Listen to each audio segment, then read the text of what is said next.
வணக்கம். ஆகாஷ்வாணி புதுச்சேரி செய்திச் சுருக்கம் வாசிப்பவர் வீரமணி. இந்தியாவின் இரும்பு மனிதர் சர்தார் வல்லபாய் பட்டேலின் 150வது பிறந்த நாளான இன்று தேசிய ஒற்றுமை தினமாக அனுசரிக்கப்படுகிறது. புதுடெல்லியில் உள்ள சர்தார் வல்லபாய் பட்டேலின் சிலைக்கு குடியரசுத் தலைவர் திருமதி திரௌபதி முர்மு இன்று காலை மலர் தூவி மரியாதை செலுத்தினார். அவருடன் மத்திய உள்துறை அமைச்சர் திரு அமித்ஷா மற்றும் டெல்லி முதலமைச்சர் திருமதி ரேகா குப்தா ஆகியோரும் பட்டேலின் சிலைக்கு மலர் தூவி மரியாதை செலுத்தினர். குஜராத் மாநிலம் ஏக்தா நகரில் இன்று நடைபெறும் தேசிய ஒற்றுமை தின கொண்டாட்டங்களில் பிரதமர் திரு நரேந்திர மோடி கலந்து கொள்கிறார்.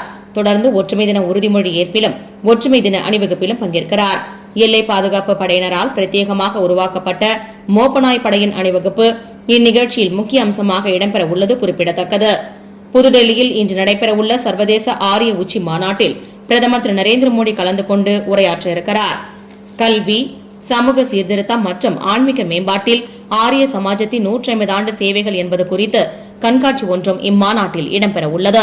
இந்தியா மற்றும் உலகெங்கிலும் உள்ள ஆரிய சமாஜ் கிளைகளிலிருந்து பிரதிநிதிகள் பலரும் மாநாட்டில் பங்கேற்க உள்ளனர். 10 மற்றும் 12ஆம் வகுப்பு சிபிஎஸ்இ பொதுத் தேர்வு வரும் 2026ஆம் ஆண்டு பிப்ரவரி மாதம் 17ஆம் தேதி தொடங்க உள்ளதாக அறிவிக்கப்பட்டுள்ளது.